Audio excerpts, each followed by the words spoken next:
I'm Leo, I'm 27, and at my own brother's graduation dinner, my family made it crystal clear there was no seat for me at their table.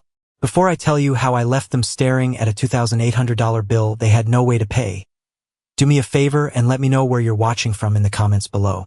It's always incredible to see how far these stories travel. Alright, let's get into it. The air in the Italian restaurant, Verona, was thick with the smell of garlic, simmering tomato sauce, and the low, self-satisfied hum of wealthy patrons. It was one of those places with white tablecloths so crisp they could cut you, and waiters who moved with a silent, ghostly grace. My brother, Ethan, had just graduated from a prestigious university, magna cum laude, of course. My mother, Helen, had booked the fanciest place in town to celebrate, a place she knew I couldn't comfortably afford, which was likely part of the point. I was invited, or so I thought. I spotted them across the room. My father, Richard, looking proud in his stiff suit. My mother, radiating a smug satisfaction that was almost a physical aura. And Ethan, the golden child, soaking it all in at the center of their universe. They were all seated at a large, round table right in the center of the restaurant. The main table. I walked over, a polite smile fixed on my face, ready to offer my congratulations. As I got closer, a cold knot formed in my stomach. I counted the chairs. Then I counted the people. My parents, my brother, his girlfriend Olivia, and my grandparents. There was no empty seat. My mother saw me approaching. Her smile didn't reach her eyes. It was a quick, tight stretch of the lips. She looked me up and down, a single glance that took in my clean work shirt and dark jeans. A uniform of practicality, a stark contrast to their designer labels. "Leo," she said, her voice just loud enough for the table to hear, laced with a familiar note of condescending surprise. "You made it." "Of course," I said, my voice fighting to stay light. "Wouldn't miss it. Just looking for my seat." That's when she delivered the line, the one that would echo in my head for weeks. She scanned the main table with an exaggerated motion, as if genuinely perplexed, before her eyes landed back on me. A flicker of something, disdain, maybe pity, in them. "Well," she said, with a delicate shrug that dismissed my entire existence. "You didn't go to college. You don't belong at the main table." Silence. The clinking of silverware from other tables suddenly seemed deafening. My father stared down at his water glass, his spine turning to jelly as it always did. Ethan had the decency to look slightly uncomfortable, fidgeting with his napkin, but he didn't say a word. Not a single person defended me. Then, as if I had ceased to exist, my mother turned to the waiter. "We'll start with a bottle of the Sassicaia," she declared, ordering one of the most expensive wines on the menu with a flick of her wrist. The waiter, a young guy with kind eyes, gave me a look of pure sympathy. He gestured towards a small, lonely two-person table tucked away in a corner near the swinging kitchen doors. I just nodded, my throat too tight to speak. I spent the next 2 hours at that little table, a ghost at my own family's celebration, watching them laugh and toast. When the bill came, a staggering $2,800, the waiter brought it to the main table. My mother, without missing a beat, pointed a perfectly manicured finger in my direction and told him, "My eldest son will be taking care of that." The waiter walked over to my little table of shame. He placed the leather bill folder in front of me and whispered, "Sir, your mother said you'd be covering the $2,800? I looked over at them. They were laughing, glasses raised, completely oblivious. And in that moment, something inside me didn't just snap. It vaporized. I stood up. I grabbed my jacket from the back of the chair. I looked the waiter right in the eye and said, loud enough for my family to hear, "Not the one who doesn't belong." Then I turned, and I walked out of that restaurant without a single look back, leaving them to face the consequences. But trust me, that was just the beginning. The drive home from the restaurant was a blur. The city lights smeared across my windshield like wet paint, but all I could see were flashes from the past, a highlight reel of 1,000 little cuts that had led to this one deep wound. It's funny how a single moment can unlock a Pandora's box of memories you thought you'd buried deep enough. My mind went back to my own graduation, Not from a fancy university, but from a 2-year vocational program for electricians. I'd finished at the top of my class, even won an award for practical application. I was proud. I'd found something I was good at, something real, something you could build and fix with your own 2 hands. I stood there in my simple cap and gown, scanning the sparse crowd of parents and friends in the community college auditorium, looking for one familiar face. Just one. No one came. Not my mother, not my father. They had a prior engagement, something to do with one of Ethan's high school debate club tournaments a few towns over. I remember calling them later that night, my voice trying so hard to sound cheerful, the award feeling heavy and useless in my hand. My mother's response was, "Oh, that was today? Well, congratulations, dear. Did they give you a little certificate?" A little certificate. That's what my hard work amounted to. Then there was the time I tried to start my own business. I was 22, full of energy and ideas. I drafted a solid business plan, calculated the startup costs with painstaking detail. All I needed was a small loan, just a few $1,000s to get the right equipment and a used van. I sat them down in the living room, the same room where they'd later host parties celebrating Ethan's acceptance into college. I laid out my plans, my voice filled with a hope that felt foolish in hindsight. My father looked over my papers with a skeptical frown. My mother just sighed. "Leo, this is a nice little hobby," she'd said, patting my hand in that condescending way of hers. "But it's not a real career. We need to save our money for Ethan's college fund. That's an investment in the future." They turned me down flat.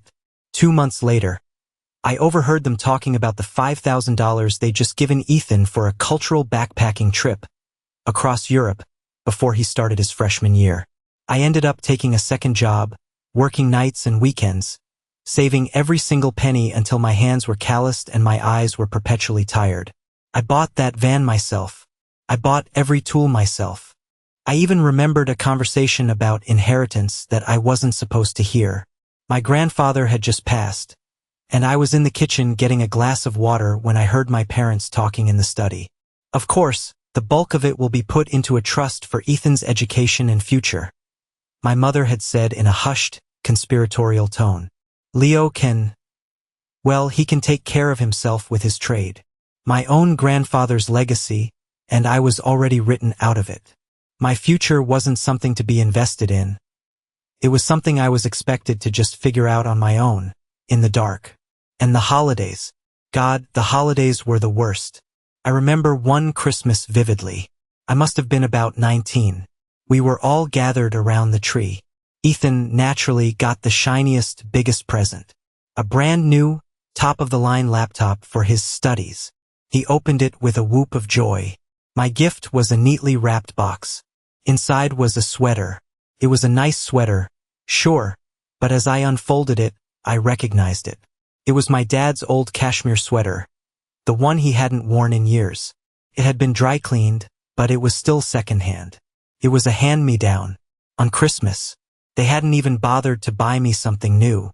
I remember looking from the sweater to Ethan's gleaming new laptop, and the message was as clear as day. One of us was an investment, the other was an afterthought, worthy only of scraps. Each memory was another piece of the puzzle falling into place. The dinner wasn't an isolated incident. It wasn't a mistake or a misunderstanding. It was a policy. It was the culmination of a lifetime of being treated as second best. The blue-collar son in a white-collar family. The disappointment who chose a wrench over a textbook. And as I pulled into my driveway, the anger that had been simmering inside me started to cool, replaced by a cold, hard clarity. I was done. I was done trying to earn their approval. I was done hoping for a seat at their table. A few days of blessed silence passed. I threw myself into my work, the physical labor of running wires and installing panels a welcome distraction from the storm raging in my head. My phone buzzed occasionally with texts from Ethan. "Hey man, Mom's really upset. You should call her," which I ignored with a grim satisfaction. Then came the call from my Uncle Ben, my dad's brother, the family's self-appointed peacemaker. "Leo, my boy, we're having a family barbecue this weekend. You have to come," he said. his voice oozing a forced cheerfulness that set my teeth on edge.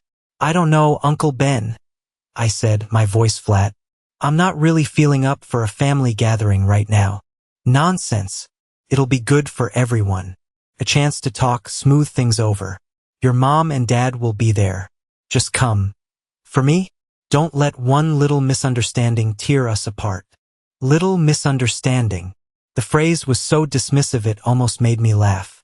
But against my better judgment, I agreed. A small, naive part of me, a part one thought had died in that restaurant, thought maybe he was right. Maybe in the daylight, away from the stuffy atmosphere of Verona, we could actually talk. What a fool I was. The barbecue was at my uncle's house. The backyard was filled with the smell of grilled meat and the sound of my cousin's kids laughing. It was a perfect suburban scene, an oil painting of family harmony. But the moment I walked through the gate, I felt a familiar tension settle over everything, like a drop in barometric pressure before a thunderstorm. My mother spotted me, and her face tightened. She was holding court with a group of my aunts, including my Aunt Carol, the family gossip queen. I saw her lean in and whisper something. The group glanced over at me, their smiles becoming tight and pitying. I tried to keep a low profile, grabbing a beer and heading over to where my dad and Uncle Ben were standing by the grill. My dad just gave me a stiff nod. "Leo," he said, his tone accusatory. "You caused quite a scene the other night." "I caused a scene?" I shot back, my voice louder than I intended. "I wasn't the one who left my son without a seat at the table." Uncle Ben jumped in, flipping burgers nervously. Now, boys, let's not rehash all that. We're here to have a good time." "Your mother was humiliated," my dad pressed on, ignoring his brother. "You know how much this meant to her. You should have just paid the bill and talked about it later. It was embarrassing. What must people have thought?" That was my father, Richard, in a nutshell. Not how did my son feel, but what will people think? His world was a stage and I had just missed my cue. Before I could respond, my mother swept in, a glass of white wine in her hand, with Aunt Carol in tow. "Richard, darling, don't waste your breath," she said, not even looking at me. "Leo does what Leo wants. He's always been independent." The way she said independent made it sound like a disease. Aunt Carol, never one to miss an opportunity, chimed in. "Oh, Leo, we were all so worried. Your mother said you've been under a lot of stress with your little business." "My little business is doing just fine, Aunt Carol," I said through gritted teeth. "It's a company, pays my bills, and it's growing." My mother let out a little laugh.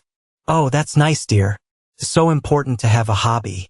Now, Ethan's company in DC has a fantastic promotion track and a full benefits package.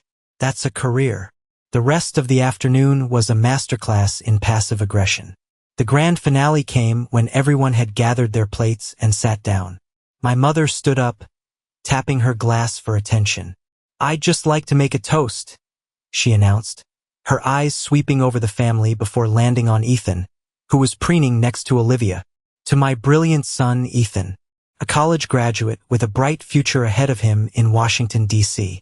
We are so proud of the man you've become." Everyone clapped. Then, she turned her gaze on me, a cruel smirk playing on her lips. "And maybe," she added, her voice dripping with mock hope, "maybe someday, Leo will surprise us too." The laughter was scattered, uncomfortable, but it was there. They were laughing at me. I looked at my dad, who just stared at his plate. I looked at Ethan, who was trying to hide a smile. In that moment, surrounded by family, I had never felt more alone. I stood up, placed my untouched plate of food on the table, and walked away without saying a word. This time, I knew there was no going back. This wasn't just a misunderstanding. This was war. Walking away from that barbecue felt different than walking out of the restaurant. The restaurant walkout was pure, hot anger, a gut reaction. This was a cold, calculated retreat. I was done putting myself in the line of fire. I was done being their punching bag. When I got home, I did something I hadn't done in years. I pulled out the old photo albums. There I was, a gap-toothed kid, standing next to a smaller, cherubic Ethan. Even then, you could see it. My mom's arm was always slung a little tighter around his shoulder. My dad was always looking at him with a little more pride. It wasn't a story I had invented in my head. It was right there, in glossy 4x6 prints. The evidence had been there all along, a silent witness to years of quiet neglect. My phone buzzed. It was Uncle Ben. I let it go to voicemail. He left a message, his voice laced with a weary disappointment that was almost certainly fake. "Leo, you shouldn't have just left like that. You're tearing this family apart. Your mother is in tears." Tears? I almost laughed out loud. The only thing my mother was crying about was the fact that she had lost her favorite target for a day. I listened to the message again, and something clicked. Uncle Ben wasn't a peacemaker. He was an enabler. His "let's all just get along" attitude was just another way of saying, "Leo, just shut up and take it so the rest of us can be comfortable." He was part of the problem, a pillar supporting a toxic structure. With a strange sense of detachment, I went through my phone. I scrolled through years of text messages. The pattern was nauseatingly clear. My texts to them were full of "happy birthday" and "congratulations" and "let me know if you need anything." Their texts to me were sparse, usually requests for me to fix something or reminders of Ethan's latest achievement. It was a one-way street. That's when I did it. I opened the family group chat, the one that was mostly filled with pictures of Ethan's accomplishments. I typed a single message, "I'm out," and then hit leave group. Then, one by one, I opened their contacts and pressed the block button. My mother, my father, Ethan, Uncle Ben, Aunt Carol, anyone who had sat by and watched, anyone who had participated in the slow, steady erosion of my self-worth. It was a digital massacre, a severing of ties that felt both terrifying and liberating. I sat there in the silence of my own home, a home I had paid for with my own 2 hands, with the sweat of my own labor. I looked around at the life I had built, no thanks to them. My business was thriving. I had good friends. I had respect from my clients and my employees. So why had I spent so long chasing the approval of people who would never give it? Because they were family? That word felt hollow now, just a label for a group of people who happened to share some DNA. I decided that night that my definition of family was going to change. It wasn't about blood anymore. It was about respect. It was about support. It was about showing up. And they had failed on every single count. The rage was gone, replaced by a profound, aching sadness. I was mourning the family I wished I had, the parents I deserved. But as the night wore on, another feeling started to creep in: resolve. They had drawn the battle lines. They had made their choice. Now I was going to make mine. I wasn't going to be the sad, forgotten son anymore. I wasn't sure what I was going to do, but I knew I wasn't going to let them get away with it. Not anymore. And just as that thought solidified in my mind, my laptop pinged. It was an email. The subject line was stark and clinical. Security alert. Unusual sign-in attempt on your business account. My blood ran cold. I opened it, and the world tilted on its axis. The attempt had been made less than an hour ago. From an IP address I recognized instantly. It was the IP address from my parents' house. My heart hammered against my ribs. A security alert. On my business account. The account that held everything: payroll for my employees, client invoices, my entire livelihood, the physical proof of my success. I clicked through the links in the email, my hands shaking slightly. The details were sparse but chilling. The sign-in attempt had failed, thank God, because it had triggered a 2-factor authentication request to my phone. But they had the right password. Someone at my parents' house had my password. My mind raced like a frantic search engine. How? I was meticulous about my security. I used different passwords for everything. Then, like a ghost rising from a grave, a memory surfaced. The old laptop. About a year ago, I'd upgraded my personal laptop. My old one was still perfectly functional, so when Ethan mentioned needing a computer for some side projects, I'd offered it to him. "Just do a factory reset before you use it," I told him. "Clear all my stuff off it." He'd promised he would, with that easy, careless charm of his. Clearly, he hadn't. And in my own stupid haste, I'd forgotten about a single, hidden text file buried deep in a folder named Miscellaneous.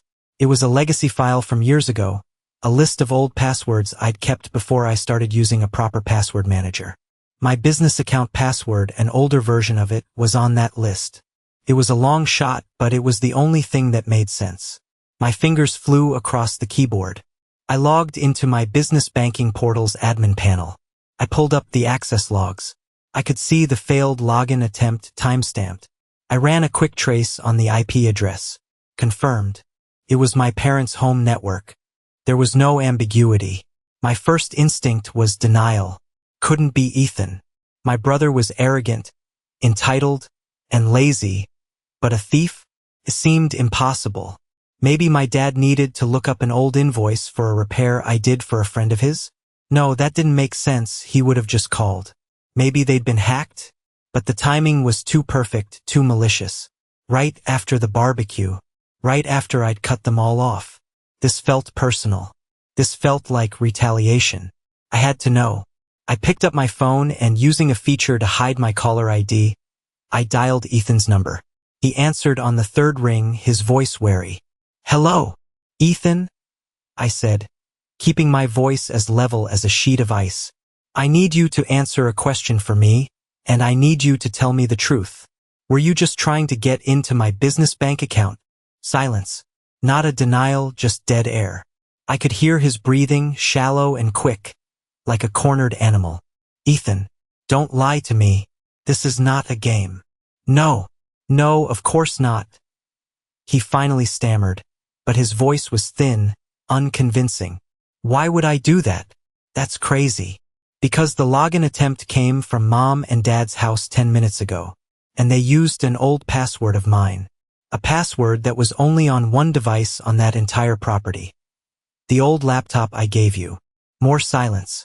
Then a pathetic attempt at deflection. I was just looking for some old photos on it. For a slideshow for Mom.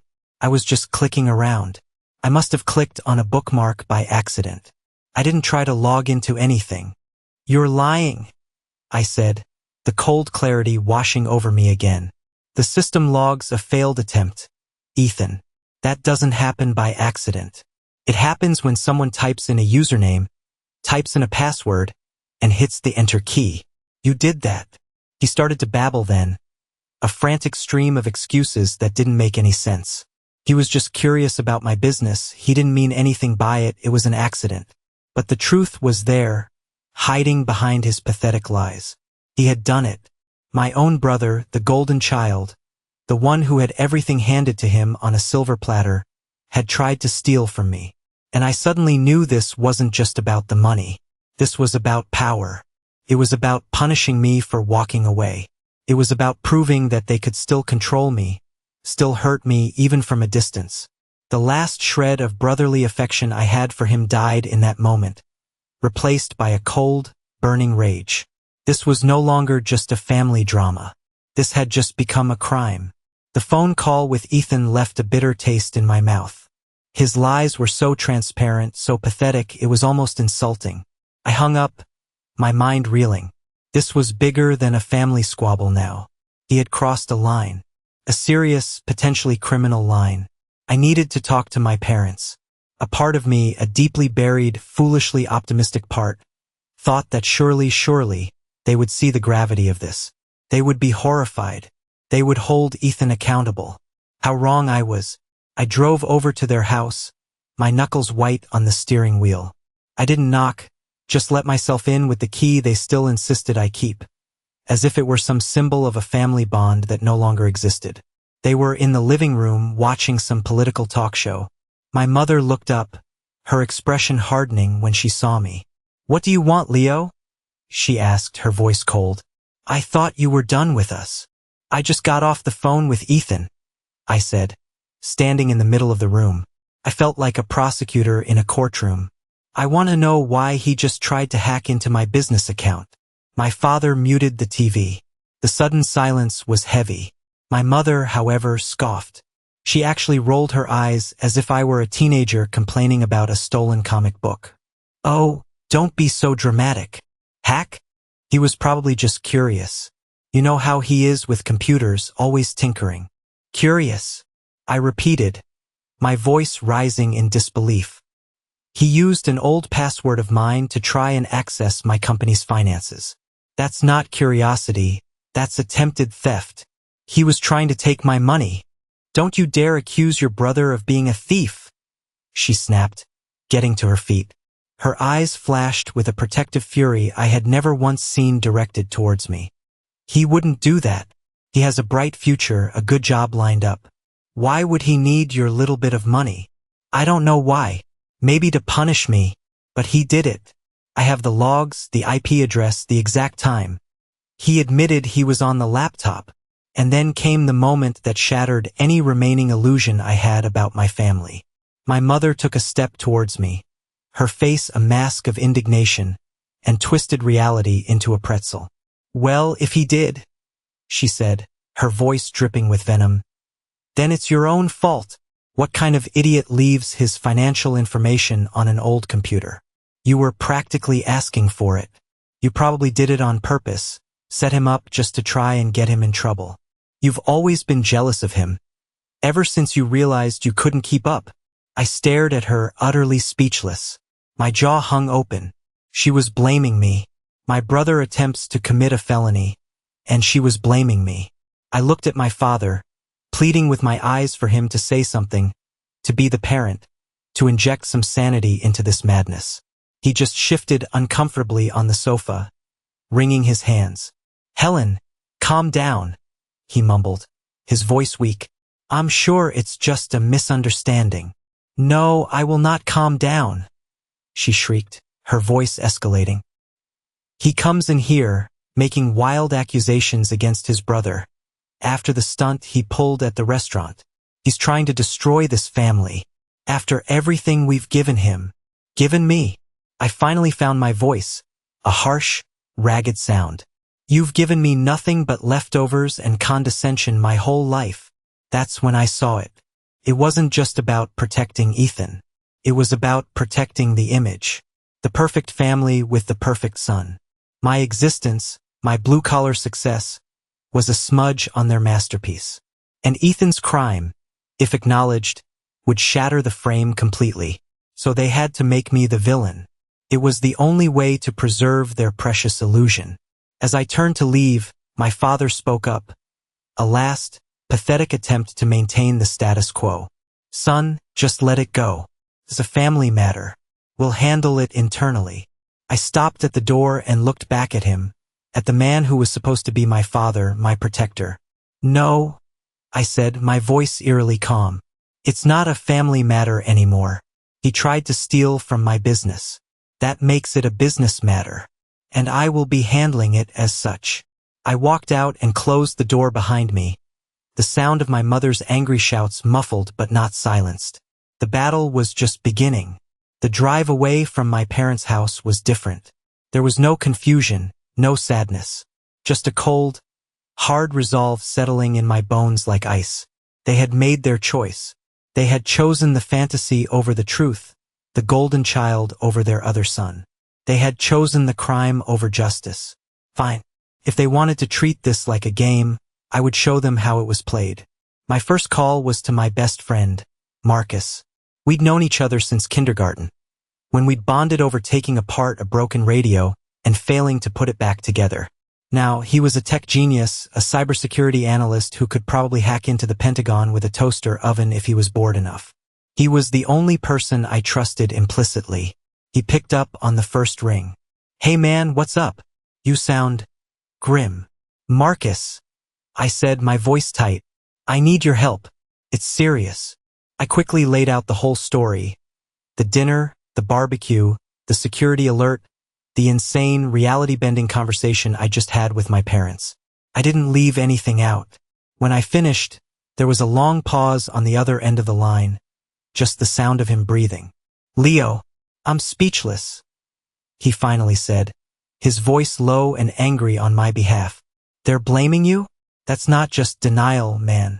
That's a whole other level of twisted. Your brother tried to rob you. I know. And they're going to cover it up. They're going to pretend it never happened. And I'm supposed to just let it go. because it's a family matter. No. Hell no, Marcus said, his voice hardening. We're not letting that happen. What do you need? You name it. The laptop, I said. The one I gave Ethan. It's the key. It's the scene of the crime. I need everything off it. Deleted files, browser history, keystroke logs if you can get them. I need undeniable, irrefutable proof. Consider it done, he said without a second's hesitation. But we need to get our hands on it. Can you? An idea began to form in my mind, a cold and calculated plan. I think so, I said. I'll tell Ethan I need it back for a work thing. Say I need to pull some old schematics off the hard drive for a legacy system. He's dumb enough and arrogant enough to fall for it. He thinks I'm just going to roll over like I always do. Good. Get it to me as soon as you can. I'll rip it apart, digitally speaking. He won't be able to hide a single click. We hung up, and for the first time in days, I felt a flicker of power, of agency. I wasn't just a victim reacting to their cruelty anymore. I was a man with a plan. I started a new, encrypted note on my phone. From now on, I would document everything. Every text, every call, every lie. I would build a case so solid that not even my mother's formidable delusion could deny it. A few days later, as I was deep in planning, the mail arrived. Tucked between the bills and junk mail was a thick, cream-colored envelope. My name and address were written in elegant calligraphy. I opened it with a sense of dread. It was an invitation. Mr. and Mrs. Richard Sterling and Mr. and Mrs. William Prescott request the pleasure of your company at the engagement party of their children, Ethan Sterling and Olivia Prescott. The party was in 3 weeks, at the Oak Ridge Country Club, the most exclusive venue in the state. Of course it was. They were going to stand up in front of all their wealthy friends and celebrate the bright future of their perfect son. A son who had just tried to steal from his own brother. I looked at the invitation, at the flowery script and the embossed logo, and I smiled. A cold, sharp smile that didn't reach my eyes. They had just handed me the perfect stage. They were so busy building their perfect little world. They had no idea I was about to burn it to the ground. The plan was in motion. Getting the laptop back from Ethan was almost laughably easy. Just as I'd predicted, he bought my story about needing old work files. He was so relieved that I wasn't shouting at him, so eager to believe the problem had just vanished, that he practically tripped over himself to hand it over. The fool. I drove it straight to Marcus's apartment. His place was a controlled chaos of monitors, cables, and half-empty coffee mugs. He took the laptop from me like a surgeon receiving a critical instrument. All right, he said, his eyes gleaming behind his blue light glasses. Let's see what secrets this little box is hiding. For the next few days, I focused on my work, but my phone was never far from my side. Then Marcus called. You're not going to believe this, he said, and there was a note of awe in his voice. This wasn't a crime of opportunity, Leo. This was premeditated. Marcus had managed to recover a trove of deleted files and browser history fragments. Ethan had been researching for weeks. His search history was a roadmap of his criminal intent. How to transfer large sums of money without triggering alerts. Best anonymous international bank accounts. Legal penalties for wire fraud between family members in this state. He'd even looked up my company's public filings to estimate how much cash I had on hand. It was cold. It was calculated. And it was all there, documented in a neat, time-stamped file Marcus had compiled for me. The evidence was damning, but I knew my mother. She would find a way to dismiss it. He was just curious, she'd say. Boys and their computers. I needed something more. Something official. Something nobody could argue with. That's when I thought of Clara. Clara was a client of mine. I'd rewired her entire historic home a couple of years back. She was also one of the sharpest corporate lawyers in the city. I gave her a call, explained the situation, and asked if I could buy an hour of her time for some advice. We met at a coffee shop. I laid out the whole story, showing her the file Marcus had prepared. She listened intently, her expression growing more and more grim. Leo, she said when I had finished, her voice low and serious. This is beyond a family dispute. This is a felony. The search history alone shows clear intent. You have a case that any DA would love to prosecute. I don't want to send him to jail, Clara, I said, and it was true. I just want justice. I want them to admit what he did. She nodded slowly, tapping her pen on the table. I understand. I see it all the time in messy divorce cases, disputes over an inheritance after a funeral. People do terrible things to avoid the truth. If you want to handle this outside of the courts, you need leverage. Undeniable leverage. This file from your friend is great, but they'll call him biased. You need an independent third-party expert. I know a guy. His name is Jonathan Davies. He's a forensic accountant. He's the best and he's expensive.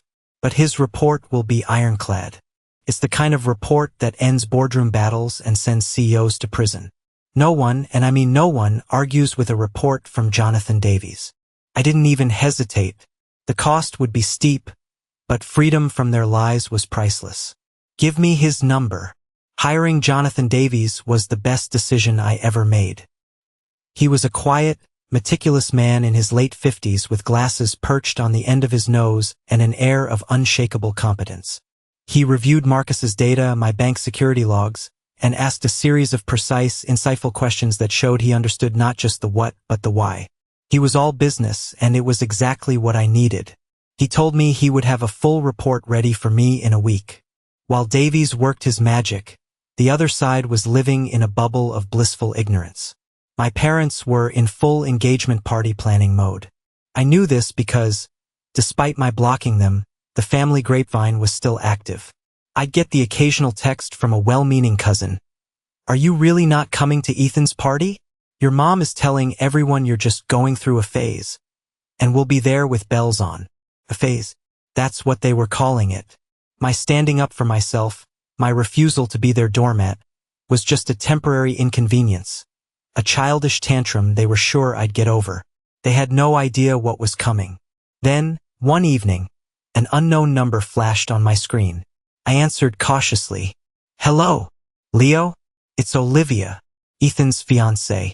Her voice was smooth as silk, dripping with a practiced sweetness that set my teeth on edge.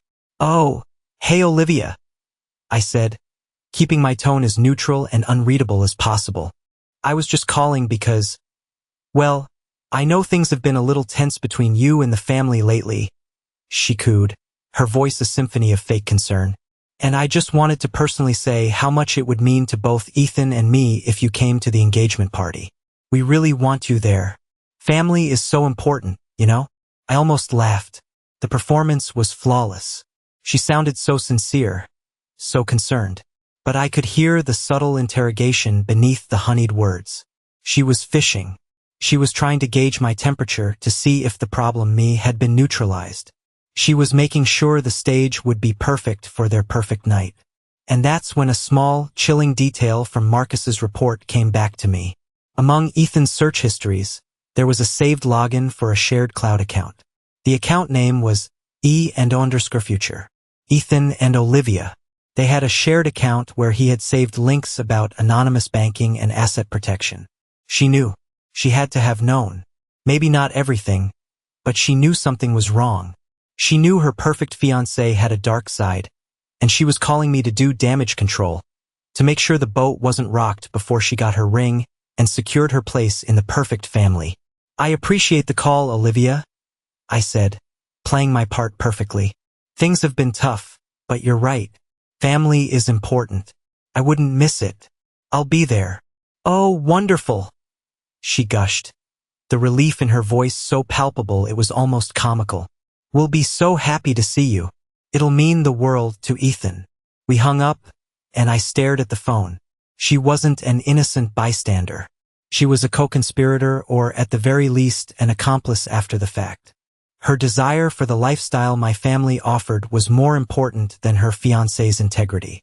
They deserved each other. The next day, a sealed courier envelope arrived at my office. It was from Jonathan Davies. I opened it. Inside was a 10-page report, complete with charts, timelines, and digital forensics, all bound in a professional blue cover. It detailed, in cold, irrefutable language, Ethan's premeditated attempt to defraud my company. It was my truth bomb. And the delivery system, the engagement party, was just over a week away. The night of the engagement party, I got dressed with the precision of a soldier preparing for battle. I chose a dark, well-tailored suit, one I'd bought for a business awards ceremony a year earlier. Felt like armor. In my inside jacket pocket, I placed the envelope from Jonathan Davies. It felt heavy, like a stone, a weight of truth in a sea of lies. I drove to the Oak Ridge Country Club. The place was even more opulent than I remembered. Valets in crisp red jackets rushed to open car doors. A string quartet was playing softly in the grand foyer, the music weaving through the air like silk. The place smelled of money, expensive perfume, and an undercurrent of desperation to impress. I walked in, and it was like stepping onto a movie set. My parents were greeting guests near the entrance, masters of their domain. My mother was wearing a shimmering silver dress, laughing and air-kissing people with practiced ease. My father stood beside her, looking proud and prosperous, a perfect prop. They were the king and queen of this little kingdom, and tonight was their coronation. My mother saw me, and a flicker of surprise crossed her face before being replaced by a triumphant smile. My presence was, to her, a sign of surrender. The prodigal son had returned to the fold, just as she knew he would. She had won. "Leo, darling," she said, pulling me into a stiff, for the camera's hug that felt like being embraced by a statue. "I'm so glad you came to your senses. I wouldn't miss it for the world," I said, my voice smooth as glass, betraying none of the turmoil inside. I shook my father's hand. He clapped me on the shoulder, a gesture that was meant to look forgiving and magnanimous for the assembled crowd. I made my way through the throng, nodding and smiling. I saw Ethan and Olivia across the room, surrounded by a circle of admirers. They looked like a golden couple from a magazine, bathed in the warm light of the chandeliers. Olivia caught my eye and gave me a brilliant, relieved smile. She thought she had won. She thought her little phone call had smoothed everything over and secured her future. I found the photographer, a young woman named Sophie whom I had discreetly hired a week before. My only instruction to her had been, "I'm going to make a speech. When I do, focus on the head table. Don't miss a single reaction." She gave me a subtle nod from across the room. She was in position. I spent the next hour playing the part. I chatted with relatives who gave me condescending pats on the back. "Good to see you've put all that nonsense behind you, Leo."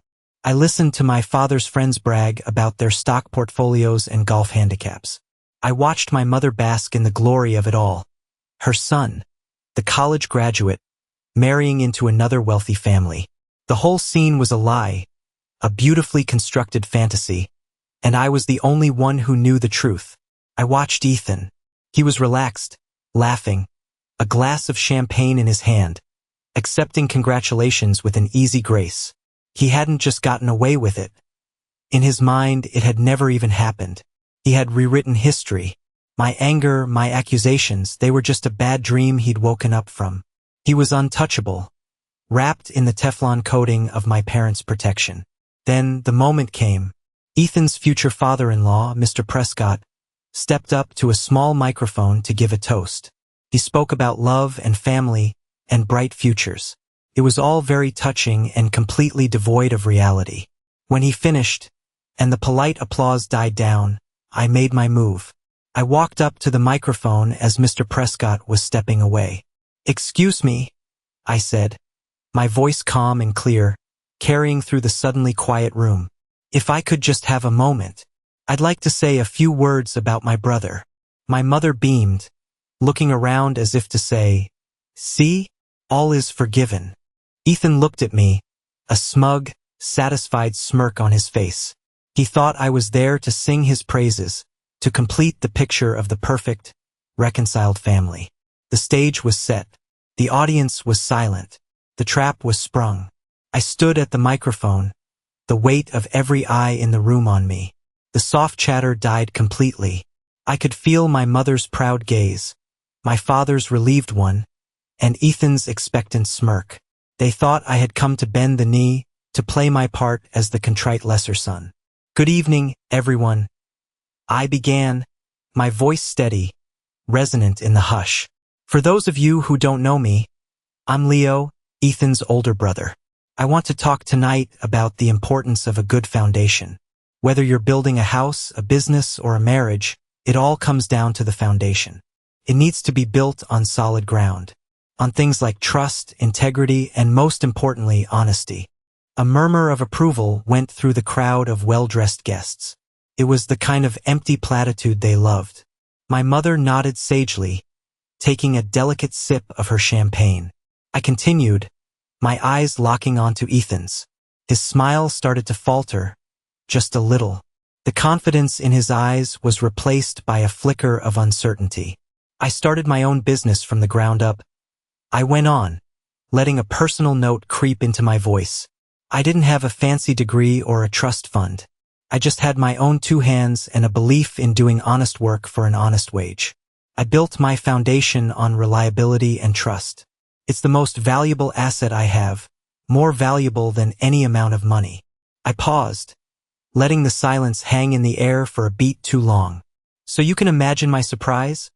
I said, my voice dropping slightly, becoming more intense, forcing people to lean in.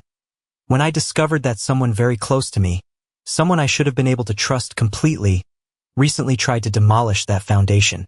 Someone tried to steal from me. The room went dead silent. You could have heard a pin drop. My mother's smile froze on her face, a grotesque mask of shock. My father's face went pale, the color draining from it as if a plug had been pulled. Ethan looked like he'd been punched in the gut. I'm talking, of course, about my brother, the groom-to-be Ethan, I said, my voice ringing with a terrible clarity. From the corner of my eye, I saw the flash from Sophie's camera. Click, a perfect shot of their horrified faces. He used an old laptop I generously gave him to access my private financial information. He then attempted to wire a substantial amount of money from my business account into an anonymous account he had researched and planned to open. A collective gasp went through the room. My mother shot to her feet, her chair scraping loudly against the floor. Leo, that's enough.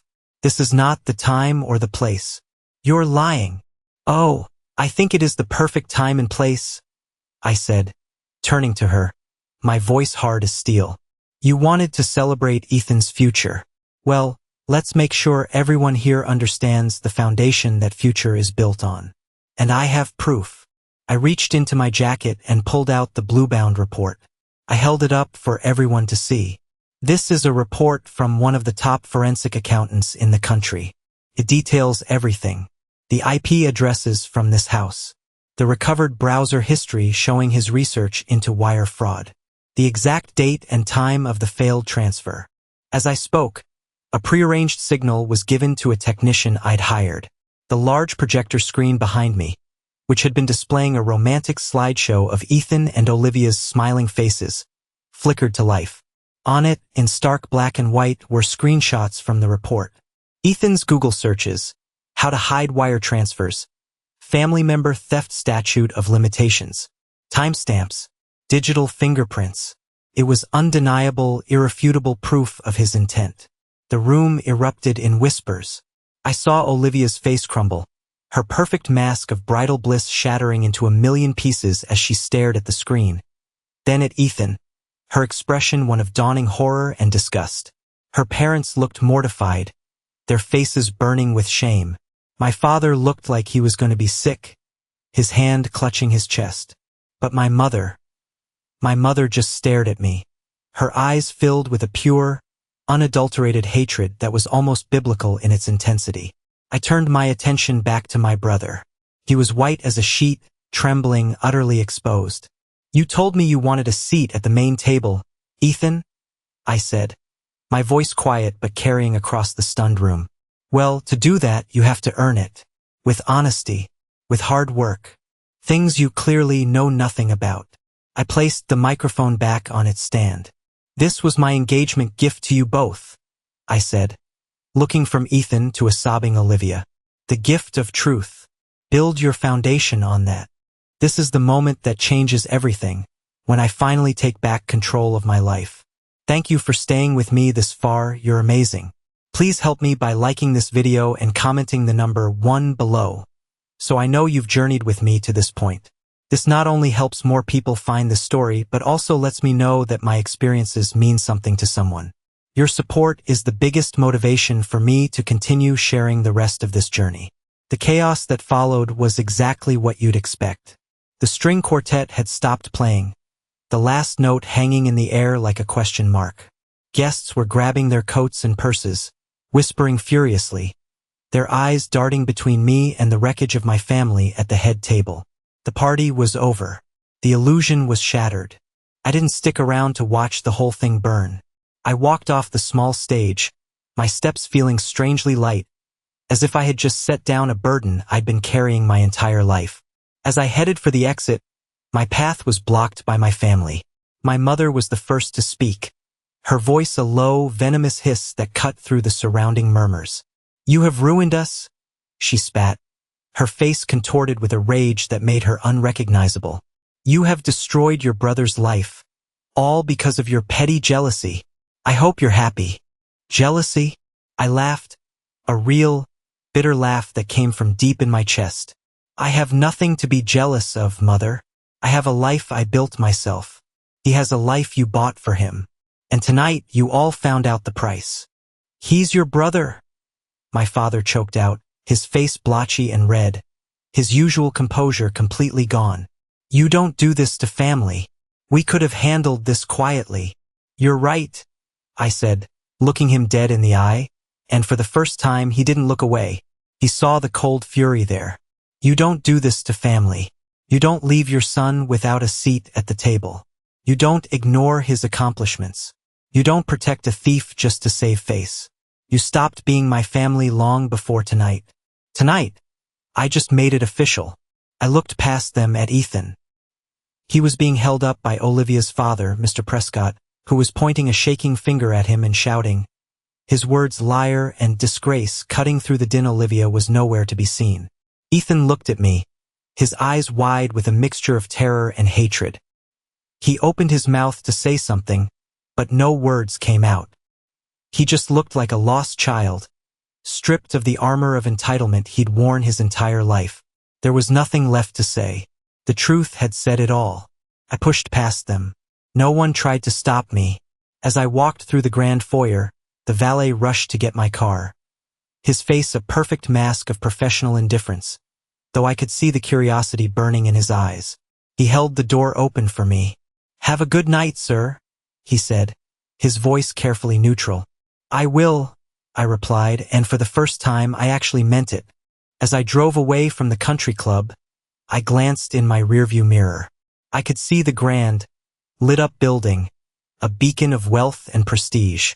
But I knew that inside, it was just a pile of ashes. I had set the fire, yes, but they had spent years soaking everything in gasoline. It was only a matter of time. I didn't feel triumphant. I didn't feel happy. I just felt free. In the days that followed my dramatic exit, the fallout was swift and brutal. I didn't have to seek out the news. It found me. The community my parents prized so highly was small, insular, and gossip traveled faster than light. The first ripple hit my mother. She was on the board of a prominent local children's hospital charity, a position she loved more for the status it gave her than for the good it did. A few days after the party, she received a polite but firm call from the board chairman. She was asked to resign, effective immediately. The official reason was vague, something about restructuring. But everyone knew the truth. The story of her son, the would-be thief, and the family that tried to cover it up was not a good look for an organization built on public trust and donations. Her social standing, the thing she valued above all else, was in tatters. The next wave crashed over Ethan. His job offer in Washington, D.C., the one my mother had been bragging about for months, was rescinded. The company was a government contractor that required a high-level security clearance and a rigorous background check. Apparently, a reputation for attempted wire fraud and a spectacular public implosion didn't sit well with their vetting process. Someone at the party had connections, and a single phone call was all it took. Just like that, his golden future evaporated. And Olivia? She was gone. The engagement was officially, and very publicly, called off via a terse announcement in the local paper's society column. Her family, embarrassed and furious, had packed her up and scrubbed any mention of Ethan from their social lives. The dream marriage, the merger of two wealthy families, was dead. I heard she moved out of state a week later. I heard all of this through the grapevine. A text from a cousin who secretly sympathized with me. A call from my friend Marcus who had heard things from a friend of a friend. My family didn't contact me directly. I was a ghost to them now, the architect of their ruin. Then, about a week after the party, an email landed in my inbox. The sender was Ethan. For a moment, I considered deleting it without reading. What more could be said? But curiosity, and perhaps a need for finality, got the better of me. I opened it. The email was short. It wasn't the angry, hate-filled tirade I might have expected. It wasn't even the groveling, tear-stained apology a better man might have written. It was something worse.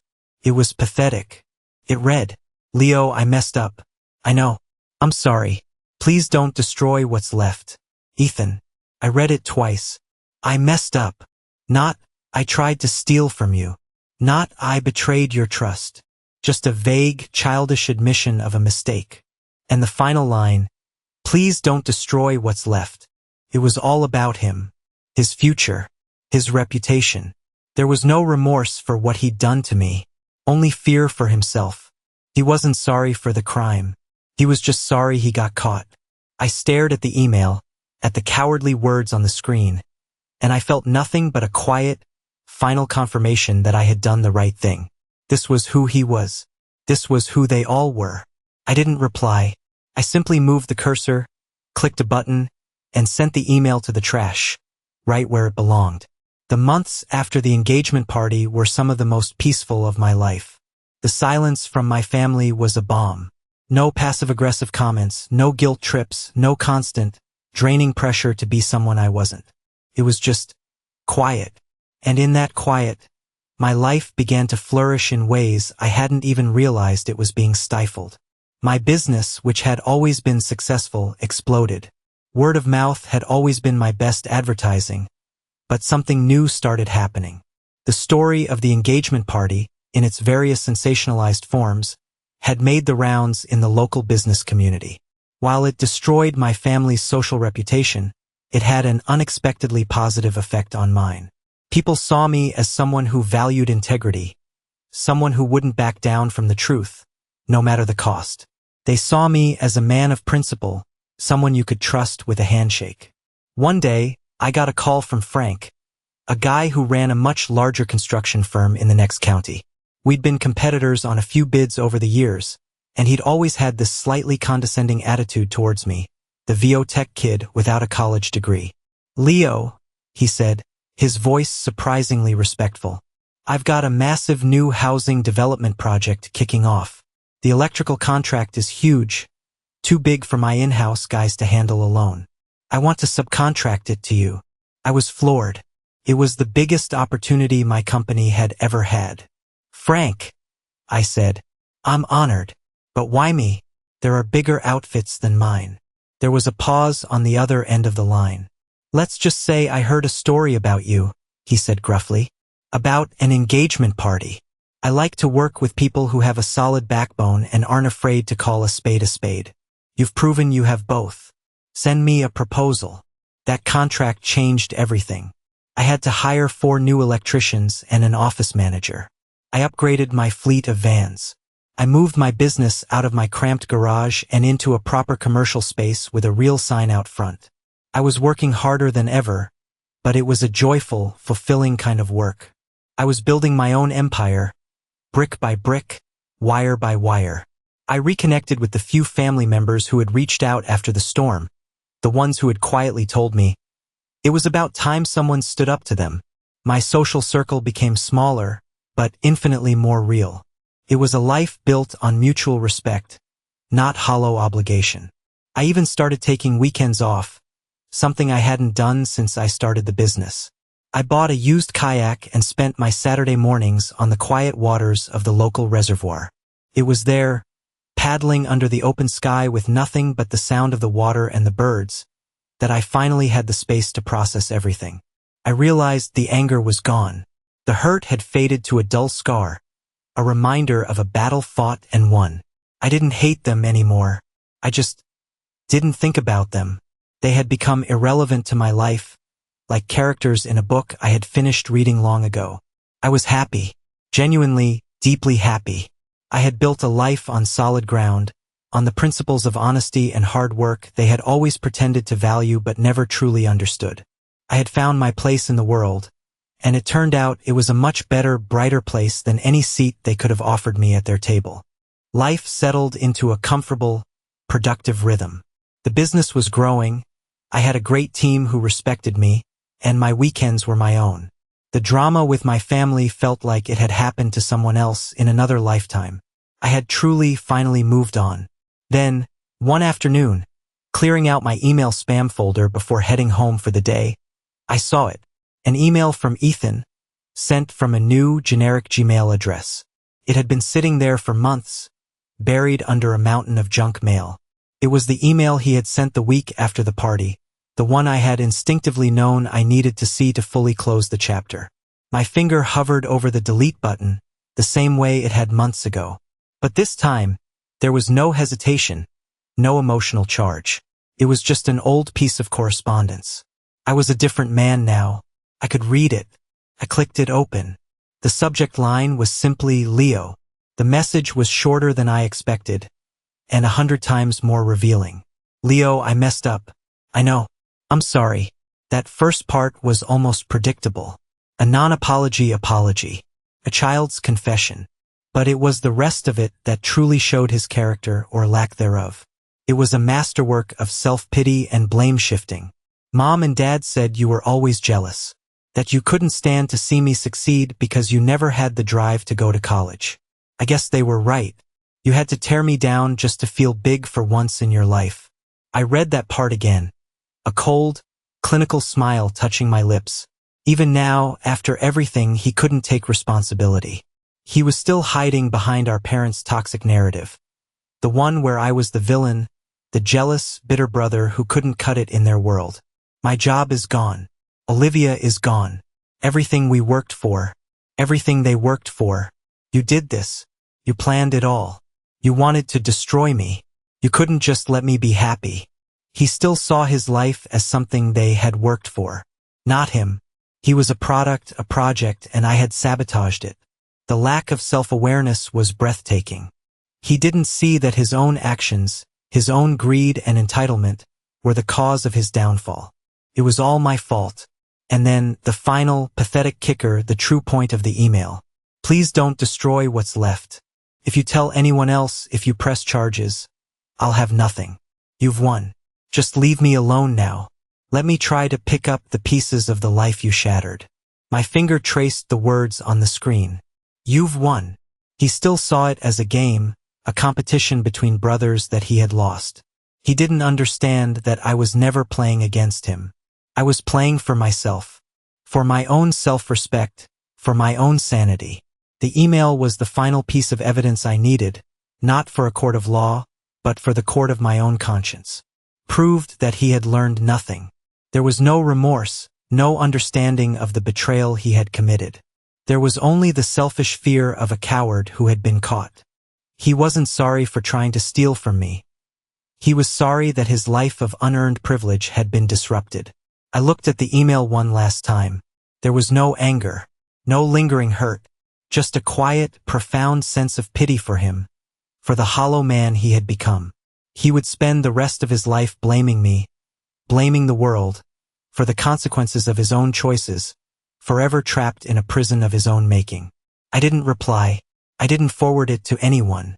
I just dragged the message to my trash folder, and then clicked, empty trash. A small pop-up asked, are you sure you want to permanently delete these items? I clicked yes. The chapter was finally, completely, and irrevocably closed. A year passed. A full, quiet, prosperous year. My company landed the biggest municipal contract in its history, a multi-year project to upgrade the city's street lighting. I bought my first house, a small place with a big yard on the edge of town, far from the manicured lawns of my parents' neighborhood. Life was good. The past was a distant country I no longer had a passport for. One Saturday afternoon, I was sorting through a week's worth of mail on my new kitchen island. Bills, flyers, a postcard from Marcus who was vacationing in Hawaii. And then, at the bottom of the pile, another one of those thick, cream-colored envelopes. The calligraphy was different, more subdued, but the return address was the same. My parents' house. My heart didn't leap. My stomach didn't drop. I just felt a mild, detached curiosity, like finding an old photograph of a stranger. I slid it open with my thumb. It was a wedding invitation. Ethan was getting married. To a new woman, someone I'd never heard of.